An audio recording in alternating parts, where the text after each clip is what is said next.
प्यारे बच्चों नमस्कार, मैं आदेश नागर आप सभी का केडी लाइव के टीचिंग चैनल पर हार्दिक स्वागत व अभिनंदन करता हूं। तो कैसे हैं आप सभी? आशा करता हूं आप सभी स्वस्थ होंगे और अच्छे से अपनी तैयारी को भी कर रहे होंगे। यूपी सुपर टेट एक ऐसी शिक्षक भर्ती जिसका बच्चे लंबे समय से इंतजार कर रहे थे। आखिर वो कब तक आएगी, कितने पदों पर आएगी, कितने नंबर हमें एग्जाम में लाने होंगे और कैसे हमें तैयारी करें, आज मैं सारी आपको सटीक रणनीति बताने वाला हूं। एक एक आपके क्वेश्चन का बिल्कुल करेक्ट आंसर देने वाला हूं और आज आपके डर को मैं बिल्कुल समाप्त करने वाला हूं। तो सबसे पहले हम बात करते हैं, देखो यूपी सुपर टेट की। तो अभी आपने सुना होगा कि बहुत सारे बच्चे इस बात में कंफ्यूज हैं कि सर ये ग्रामीण और शहरी क्या है। आपने सुना होगा कि 11,000 के करीब जो भर्ती आ रही है वो शहरी क्षेत्रों में आ रही है और ग्रामीण में कितने पदों पर भर्ती आएंगी ये अभी तक पता ही नहीं है। तो सर कितने पदों पर हमें भर्ती देखने के लिए मिलेगी? देखो सरकार क्या कर रही थी, आयोग क्या कर रहा था। देखो ग्रामीण का मतलब होता है जो गांवों में आपके स्कूल होते हैं उनमें कितने पद रिक्त हैं उनकी एक बार जांच की जा रही है कि कितने पद वहां पर रिक्त है। एक होता है शहरी, मतलब जो आपके शहर में है, ठीक है। तो जो भर्ती आएगी इन दोनों पदों को जोड़ करके आएगी, इन दोनों पदों को जोड़ करके आएगी। तो कभी आपने सुना होगा कि न्यूज़पेपर में 60,000 भर्ती आती हैं, कभी 50,000 भर्ती आती हैं। तो अभी ये तो कंफर्म कोई नहीं बता सकता है। अगर कोई कह रहा है तो वो बिल्कुल झूठ बोल रहा है कि इतने पदों पर भर्ती आएंगी, लेकिन भर्ती निश्चित आएगी, ये बात पूरी तरह से कंफर्म है। अब भर्ती आने के लिए आयोग एक कैलेंडर जारी करेगा। सबसे पहले देखो एक होता है नोटिफिकेशन, नोटिफिकेशन बाद में आएगा, पहले एक कैलेंडर जारी होगा। उस कैलेंडर में यह चीज डिक्लेयर होगी कि नोटिफिकेशन आपका तब आएगा, पेपर आपका जब होगा और पेपर का रिजल्ट तब आएगा। यानी कि ये सारी चीजें जो हैं आपके कैलेंडर में आएंगी। अब ये कैलेंडर कब से आ सकता है? तो उम्मीद जताई जा रही है कि इस मंथ के लास्ट तक आपको कैलेंडर देखने के लिए मिल सकता है। अब इसमें कितनी सच्चाई है ये तो खैर आयोग ही जाने, लेकिन अखबारों में ये ही पुष्टि की जा रही है कि इस मंथ में आपका जो कैलेंडर है वो आ जाएगा, जिसमें ये बात स्पष्ट हो जाएगी कि आपका जो नोटिफिकेशन है वो इस दिन जारी होगा। अब सबसे बड़ी बात ये है, बच्चे के मन में एक सवाल है कि सर इस बार कितने नंबर लाने पर हम सेफ हो जाएंगे। देखो पहले मैं आपको बताता हूं, जो पिछली यूपी सुपर टेट हुई थी उसमें किसी के 105 थे, किसी के 110 थे, तो उन सब की नौकरी लग चुकी थी। लेकिन पहले में और अब में कंपटीशन जमीन और आसमान का है।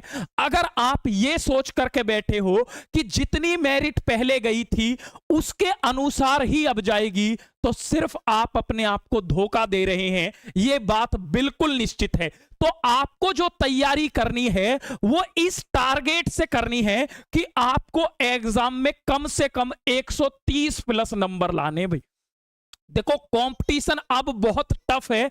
उस टाइम पर यूट्यूब पर इतने टीचर नहीं थे, इतना अच्छे कंटेंट नहीं था जितना अब है। जो पुरानी शिक्षक भर्ती हुई, पहले पढ़ने के संसाधन कम थे, अब पढ़ने के संसाधन ज्यादा हो चुके हैं। तो कम से कम आपको 130 प्लस की तैयारी करनी है। जब आप 130 की तैयारी करोगे तब आप 120 प्लस नंबर ला पाओगे। लेकिन आपको यह ही फोकस करना है, आपको इस बात पर ध्यान नहीं देना। देखो मेरिट तो बाद में ही डिसाइड होती है, जब पेपर आता कि उसका लेवल क्या है। लेकिन आपको जो तैयारी करनी है वो इस सोच के साथ करनी है कि मुझे 130 प्लस लाने। अब ये 130 प्लस कैसे लाए जाते हैं, इसकी रणनीति क्या होगी ये मैं आपको बताने वाला हूं। देखो जैसे यूपी टेट हुआ, सी टेट हुआ, इन एग्जाम में क्या है कि आपका अगर एक सब्जेक्ट भी कमजोर है तो आपका काम चल जाता है कि आपको पास होने के लिए, अगर आप जर्नल कैटेगरी में हैं तो आपको 90 नंबर लाने हैं, अगर आप किसी भी रिजर्व कैटेगरी में हैं तो आपको 82 नंबर लाने हैं। वो आप आसानी से ले आते हो। लेकिन यहां पर आता है असली कंपटीशन, यहां से होता है असली खेल शुरू। अगर यहां पर आप ये सोच के चलोगे ना कि जैसे कोई बच्चा ये सोच ले कि मुझे गणित नहीं आता, ठीक है, और मेरी जॉब लग जाएगी, तो फिर वो अपने आप को धोखा दे रहा है।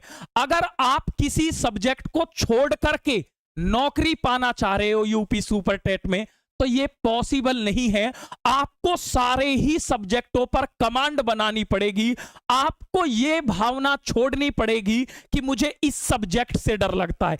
आपको सारे सब्जेक्ट पढ़ने हैं। अब आपको कौन कौन से सब्जेक्ट पढ़ने हैं, किस सब्जेक्ट को पहले पढ़ना है, कौन सब्जेक्ट कितने नंबर का आता है, इन सारी बातों की भी हम चर्चा करेंगे। तो सबसे पहले आपको यह चीज दिमाग में लेकर के चलनी है कि मुझे जो स्कोर करना है वो 130 प्लस करना है। फिर चाहे मेरिट कितनी भी जाए, आप अगर इतना स्कोर करोगे तो आप बिल्कुल सेफ हो।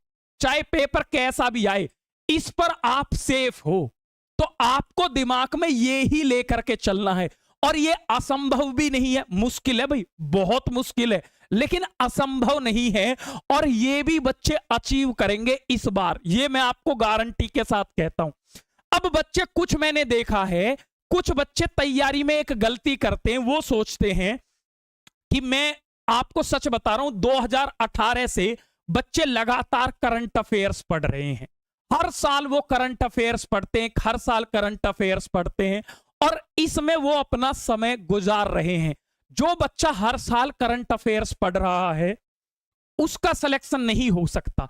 और उसका कारण यह है, अगर आप सिर्फ करंट अफेयर्स के भरोसे चलोगे तो सारी चीजें नहीं हो पाएंगी। आपको सबसे पहले उन सब्जेक्ट की तैयारी करनी है जहां से क्वेश्चन फिक्स है। करंट अफेयर्स तब आपको पढ़ना है जब नोटिफिकेशन आए। नोटिफिकेशन आने के बाद या कैलेंडर आने के बाद आपको करंट अफेयर्स शुरू करना है। अभी से करंट अफेयर्स शुरू मत करना। अभी आपको कौन कौन से सब्जेक्ट हैं जो शुरू करने चाहिए, सबसे पहले मैं आपको सब्जेक्ट बता देता हूं, आपको कौन कौन से सब्जेक्ट पढ़ रहे हैं। देखो, आपके 3 सब्जेक्ट जो हैं, एक है बाल मनोविज्ञान, बाल मनोविज्ञान, एक है भैया जीवन कौशल, दूसरा सब्जेक्ट है जीवन कौशल, और एक सब्जेक्ट है शिक्षण कौशल। एक बाल मनोविज्ञान, एक जीवन कौशल, और तीसरा जो सब्जेक्ट है वो है शिक्षण कौशल। भैया ये आएंगे तीनों जो सब्जेक्ट हैं, ये 10-10 नंबर के आएंगे। 10 नंबर का बाल मनोविज्ञान आएगा, 10 नंबर का क्या आएगा, जीवन कौशल आएगा, और 10 नंबर का आपका शिक्षण कौशल आएगा। तो ये 30 नंबर की जो जिम्मेदारी है, ये पूरा, जिसे आप सीडीपी का पार्ट भी बोल देते हो, आप नॉर्मली इसे सीडीपी बोलते हो, तो ये जो पार्ट है टोटल, ये 30 मार्क्स का आएगा। और ये बहुत बड़ा रोल प्ले करने वाला है, क्योंकि आपका जो सिलेबस पहले था, सिलेबस तो वो ही रहेगा, सेम है, आयोग ने पहले ही जारी कर दिया, सिलेबस तो सेम रहेगा। लेकिन क्वेश्चन का लेवल जो है, जो आपका क्वेश्चन है, वो 2 प्रकार से पूछा जाता। अभी आपने यूपी टेट में देखा, एक तो होता है कंटेंट बेस्ड, जो फैक्चुअल क्वेश्चन होते हैं। जैसे बहुत बच्चे इस बात को लेके भी परेशान थे कि सर ऐसे नहीं पूछा कि पावलोव ने किस पर प्रयोग किया, कुत्ते पर। ठीक है, वो नहीं पूछा, कोई दिक्कत नहीं। पेपर 2 तरह से बनता है, एक कंटेंट से और एक समझ पर आधारित। तो समझ भी आपकी तभी बनेगी जब आपको कंटेंट का ज्ञान होगा। तो आपको पूरा ही कंटेंट पढ़ना है, और कंटेंट के साथ इस बार इस तरह से भी समझाया जाएगा कि अगर एआई क्वेश्चन पेपर को बनाती है तो कंटेंट और समझ पर आधारित, जिसे आप पेडागोजी बेस्ड बोलते हो, ये दोनों प्रकार से आपको तैयार किया जाएगा। और मैं आपसे ये गारंटी लेता हूं कि भाई मैं इन 30 में से तो आपके 29 नहीं आने दूंगा। इतनी तो गारंटी मैं ले सकता हूं कि चाहे मुझे दिन रात एक करनी पड़ जाए, पर मैं इन 30 में से आपके 29 नहीं आने दूंगा। चौथा सब्जेक्ट है गणित। भैया इन 4 की जिम्मेदारी मैं ले रहा हूं, और गणित भी जो आपका है ये 10 नंबर का आता है। एक बार आपको दिखाता हूं सारी चीजों को अच्छे से। देखो, अगर हम सारी चीजों को अच्छे से दिखाएं तो आपका जो पेपर होगा वो 2.5 घंटे का होगा, 150 मिनट होंगी, 150 ही प्रश्न आएंगे और 150 ही आपको मिनट दी जाएंगी। यानी कि एक क्वेश्चन 1 नंबर का है। तो अगर मैं भाषा की बात करूं, इसमें ऑप्शन नहीं है। आप ऐसे नहीं कर सकते कि मैं तो इंग्लिश ही जानता हूं, मैं तो संस्कृत ही जानता हूं। आपको हिंदी, इंग्लिश, संस्कृत तीनों ही लैंग्वेज पढ़नी है, और तीनों लैंग्वेज मिला करके ये 40 नंबर की आएंगी। तीनों लैंग्वेज मिला करके कितने नंबर की आएंगी? 40 नंबर की आएंगी। आपको हिंदी भी कंपलसरी पढ़नी है, संस्कृत भी कंपलसरी है, और इंग्लिश भी कंपलसरी है। इसके साथ आपको साइंस भी पढ़नी है। आप कहोगे सर मैं तो प्राइमरी में हूं, मैं साइंस क्यों पढ़ूंगा? पढ़नी पड़ेगी। 10 क्वेश्चन जो आएंगे वो साइंस से पूछे जाएंगे भैया, ठीक है। इसके साथ गणित जो आएगा भैया, ये गणित 20 नंबर का आपका आएगा। यानी कि गणित के जो हैं ये 20 नंबर हैं। कितने नंबर है? 20। तो 30 और 20 50। भैया 50 नंबर की मैं ले रहा हूं गारंटी, दावे के साथ कह रहा हूं भाई। 50 में से मेरी पूरी कोशिश रहेगी कि मैं आपके 49 भी ना आने दूं। 50 में से 50 की मैं पूरा प्रयास करूंगा, चाहे मुझे दिन रात एक करना पड़ जाए कि 50 में से आपके 50 आए। और जब आप इन 50 में से 50 कर दोगे, या मैं कह रहा हूं कोई बच्चा ऐसा होगा जो इन 50 में से 48 करेगा, कोई ऐसा होगा 50 में से 47 करेगा। लेकिन आप अगर ये सोच रहे हो 50 में से मैं इनमें 45 करूंगा, तो ऐसा नहीं है। आपको 50 में से 50 की सोचनी है। ये वो सब्जेक्ट है जहां से आप क्वेश्चन छोड़ ही नहीं सकते, जहां आपको टोटल आउट ऑफ टोटल करने ही है, ठीक है। अब इसके आगे की मैं बात करता हूं, तो इंग्लिश जो पढ़ाएंगी यहां पर आपको नीतू मैम पढ़ाएंगी, क्योंकि आपके कैरियर का सवाल है। और मैंने बहुत रिक्वेस्ट की है कि मैम इंग्लिश ऐसी पढ़ानी है कि 10 क्वेश्चन जो आए, क्योंकि एक भी क्वेश्चन ऐसा ना हो जो बच्चे से छूटे। तो नीतू मैम जो हैं वो आपके 10 नंबर की जिम्मेदारी लेंगी यहां पर। आगे की मैं अगर बात करता हूं, एक एक बात को समझना। इसके साथ आपको क्या पढ़ना है? जो ईवीएस पर्यावरण वाला पार्ट है वो आपका 10 नंबर का होता है, ठीक है। इसके साथ जो जीएस और करंट अफेयर्स है वो 30 नंबर की होती है। तो पहले आपको बाकी के जो नंबर हैं 120 नंबर, उन पर फोकस करना है। इन 30 पर हम लास्ट में फोकस करेंगे। अभी मैं आपको बताऊंगा किस तरह से आपको पढ़ना है। जो रीजनिंग है वो आपके 5 क्वेश्चन आएंगे। रीजनिंग कोई कहते हैं तार्किक ज्ञान। 5 क्वेश्चन आपके रीजनिंग से पूछे जाएंगे। अगर मैं आगे बात करता हूं, तो सूचना तकनीकी का मतलब है कंप्यूटर एक सब्जेक्ट है, वहां से भी आपके 5 क्वेश्चन पूछे जाएंगे, और ये जीवन कौशल है। तो इस तरह से आपके 150 नंबर होंगे। अब मेरी बात को समझिए कि आपको पढ़ना कैसे, किस किस सब्जेक्ट को आपको पहले पढ़ना है, किस तरह से आपको टारगेट करना। देखो, सबसे पहले एक सीडीपी के सब्जेक्ट को पढ़ना है। आपको शुरुआत में 5 सब्जेक्ट लेकर के चलने। एक सीडीपी पढ़ना है, एक मैथ पढ़ना है, ये आपको कंपलसरी साथ के साथ पढ़ने हैं। एक हिंदी आपको पढ़नी है, ठीक है, हिंदी डेली आपको पढ़नी है। एक इंग्लिश आपको पढ़नी है, इंग्लिश भी आपको पढ़नी है, साथ में संस्कृत। तो अगर आप इन्हें पढ़ोगे तो यहां से आपके 30 नंबर, यहां से आपके 20 नंबर, और ये आपके कितने 40 नंबर। ये तो कुल मिला के 30 20 50 90 नंबर तो ये हो गए। साथ में आपको एक जीएस के पार्ट को उठा लेना है। देखो, ये तो डेली पढ़ने ही है भाई, इतने सब्जेक्ट तो रेगुलर पढ़ने हैं। इसके साथ जो आपका कंप्यूटर वाला पार्ट है, मैं आपको बता रहा हूं, वो केवल 1 वीक का है। कंप्यूटर जो है वो केवल 1 वीक का है। मैं आपको बताऊं, एक बार दिल्ली पुलिस का एग्जाम हुआ था, वहां पर कंप्यूटर इतना हार्ड पूछा गया था कि बच्चे बहुत चिल्ला रहे थे। मैं आपको सच में बता रहा हूं, मेरे 10 में से उसमें 9 क्वेश्चन सही थे। केवल एक क्वेश्चन था जो मैं उसे मतलब समझ नहीं पाया था। तो सुपर टेट में जो कंप्यूटर आएगा वो बहुत हार्ड क्वेश्चन नहीं आएगा, आसान क्वेश्चन आएगा, लेकिन आपको उसका ज्ञान होना चाहिए। ऐसे ही रीजनिंग, ये बहुत आसान टॉपिक है जिनकी मैं बात कर रहा हूं। तो आपको पहले इन 90 नंबर पर पूरा फोकस करना है। अब जैसे ही यहां पर 1-2 सब्जेक्ट खत्म हो जाए, तुरंत आपको एक साइंस को पकड़ लेना, साथ में एक जीएस और पढ़नी है भाई, साथ में एक जीएस का सब्जेक्ट, हिस्ट्री, पॉलिटी, ज्योग्राफी, इनसे किसी से भी आप शुरुआत कर सकते हो जिससे आपकी जीएस भी साथ के साथ स्ट्रांग हो। अभी करंट अफेयर्स नहीं पढ़ना है। क्यों? ये वो पार्ट है जो फिक्स है। अब मैं आपको बताऊंगा करंट अफेयर्स का क्या होता है। करंट अफेयर्स एक ऐसा सब्जेक्ट है कि अगर ये आपने कितना भी पढ़ लिया, 1 साल भी पढ़ लिया ना, तब भी इस बात की कोई गारंटी नहीं है कि आप उसमें से 10 में से 5 क्वेश्चन भी कर पाओ, क्योंकि करंट अफेयर्स का कोई और छोर ही नहीं है। आपने एग्जाम देखा था, उसमें यह भी पूछ लेता है कि अभी जो सिंगर का देहांत हुआ है या मृत्यु हुई है वो किस संगीत से जुड़ी हुई थी। अब आप उस सिंगर को भी नहीं जानते हो, किसी गांव की सिंगर को ही उठा देगा वो। तो करंट अफेयर्स में वो कुछ भी पूछ सकता है। तो आपको जो टारगेट बनाना है वो 120 जो क्वेश्चन हैं, बाकी के जो 120 है भाई, इनमें कम से कम ये सोच लो कि इनमें मुझे 110 अचीव करने, और ये बहुत मुश्किल नहीं है। कम से कम 105 तो इनमें लेके ही आने भाई, या 110 का टारगेट बनाओ।